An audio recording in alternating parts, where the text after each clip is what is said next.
And then for qualifying here at Silverstone, on what we're hoping will be a tight contest for pole position.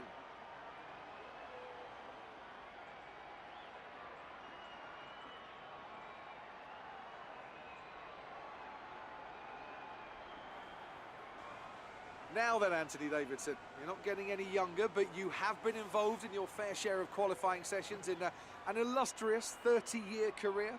How do you deal with the pressure when you have that one chance to deliver a perfect lap? It's not so much about dealing with the pressure, it's more about how you approach the risk and just how much of it are you willing to take.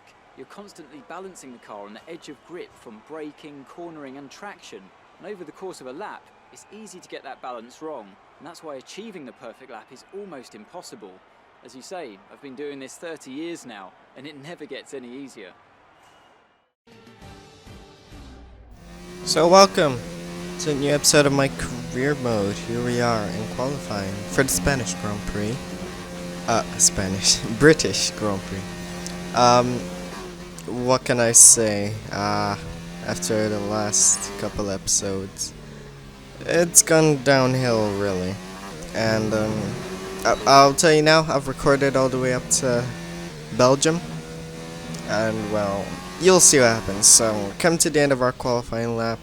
It was an alright one, not the best, but P8 is where we're gonna come across the line, which is kind of frustrating. We're very happy with that position. Well done. Jeff's still happy, so I'll take it. So yeah. But look at that. Look at that. Lando got P6, and we were 6/10 off him. And I came back. This is the same difficulty that I always race on, so I am not feeling great already. I had to turn it down one for the race. The pain of parting is nothing to the joy of meeting again. And how joyous indeed it is to be back at Silverstone once more for the British Grand Prix. The queues to get in this morning extended miles back down the A43, such as the enthusiasm for Formula One in this country.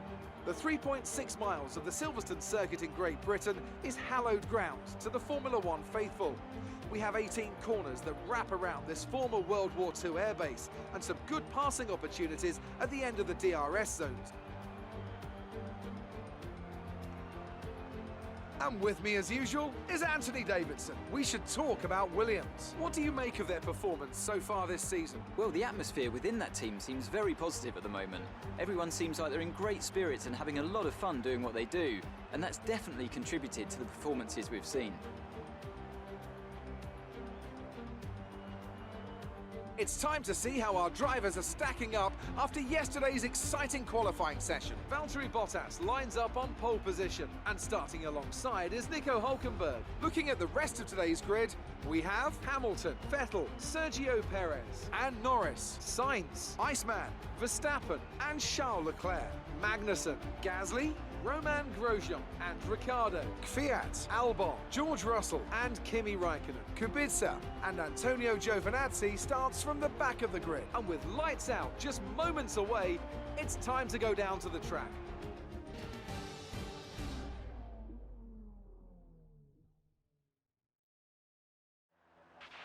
Okay, this is the team's home race. We're all relying on you to impress today. So the strategy for today's race is going to be a one-stop soft to medium. 7 laps on the soft though, which is interesting. Sort of concerning, but I will take Jeff's word for it. And now we go to 5 red lights for the British Grand Prix. P8 behind my teammate and Carlos Sainz. Lights are out and we are underway. Look at the start. It was an awful one, but I had to move all the way to the right to cover off Max Verstappen.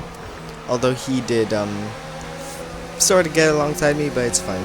We survived that. Now turn 3 this is. We are training behind Carlos. I wanted to send it, so I did and got ahead of Carlos. Look at that. At this point the racing point is almost checked out basically when it comes to performance wise, but look at the straight line speed. I will tell you, I was having a chat with one of my friends as I was doing this race, and I was so pissed off at the fact that the McLaren was so draggy in a straight line. yet the AI could maintain so much speed because of their traction control. It's really annoying. And this was on 106, I think it was, and normally I race on 107 everywhere. So yeah, well, except Japan. I haven't tried Japan yet after the new season. But it's really annoying. So I go up into overtake mode, and look at that, he's still pulling away from me. So that racing point must have some serious crack on. And as we go into the, I don't know, I forgot the corner name, but we went quite deep, ran wide, but we managed to block Verstappen, and now we move on to lap 2. You can see those guys are pulling away from me. I can't concentrate, because I'm so angry at the fact we have no straight line speed, and now look at the Renaults attacking me. So I have to go round the outside of both of them. Quite a big lockup on front left, but you know, these things happen. Yellow flags, so I presume I hit one of them and they almost spun. But there I almost spun as well. Now we caught up to Sergio Perez actually, through Maggots and Beckett's this is, onto the Hanger Straight, I believe, and I'd like to say this is the Hanger Straight, but it's probably the Wellington Straight. Yeah, our straight line speed, we weren't able to catch up, and now Carlos Sainz is attacking us with DRS round the outside, and simply lovely. And that's that move done and done. Right. So lap 7, we are speeding along. Carlos tries to go run my outside through cops. I slow down too much, and he does it. Look at that. He just makes the move done and leaves. And now lap 8 this is. I was supposed to pit lap 7, but you know, whatever.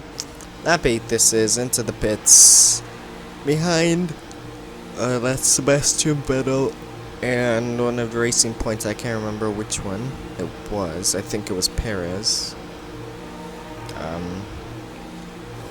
But yeah, no, it's Carlos. Okay. Now into the pits, the boys in blue. Let's do a quick pit stop. 2 seconds, done. But look at that, we jumped the Vettel of Ferrari, the Ferrari of Vettel in the pit lane, which is nice. I hope that we can rejoin in front of my teammate, but guess what? We can't, because Lando Norris activated some mega pace and has left me for dust. He is gone. There is no hope. And now Vettel goes down my inside through cops, and well, we tap him, and ooh, I tapped off his front end plate. So this guy's got damage now, and now he's really slow through Maggots and Beckett's this is. Now onto the I'm gonna say it's the Wellington Straight. We get DRS, he doesn't. We pull alongside, and since he has front wing damage, I try to use this opportunity to create a gap to Vettel, and that gap increases all the way to lap 13. I will say I was faster than the Renault, but not as fast as those racing points and my teammate. And that's what really frustrated me. Like, I couldn't keep up, and I even turned down the difficulty, so something's broken with Lando. I don't know, man. He's too fast. If we look at the performance chart, he shouldn't be up there. He should be like alongside me. Yeah, I don't get it. I don't get it. I don't get it.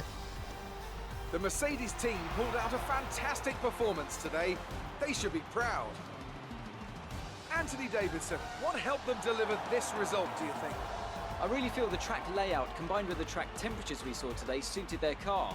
These cars come alive when the tyres are just at the right temperature, and the driver did a great job managing that as well. They just look so comfortable out there. It's like anything, it always looks so easy when it all just clicks. So after a magnificent race, we can now see the drivers making their way to the podium. Once again, it's the Silver Arrows who take top spot, a well-earned victory for Mercedes.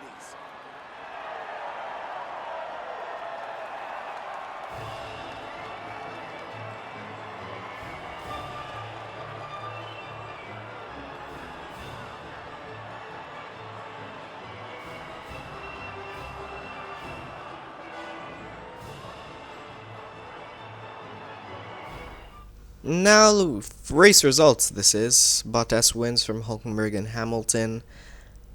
Lando is P4, what the? I'm telling you, man, something's not right. I am not happy.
Now we move on. Lando is gonna start thrashing us in our rivalry.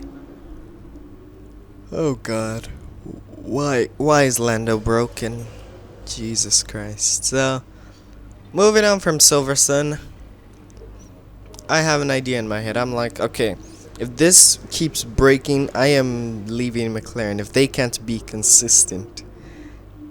It's not even the team, it's the driver, Lando. If he is broken and inconsistent, I'm checking out, man. I can't deal with that much. Also because I'm losing, I'll start, like, it's gonna ruin my reputation with the other teams. And if I stay at this team for too long and I keep on losing to Lando, it's gonna be bad. But look at that.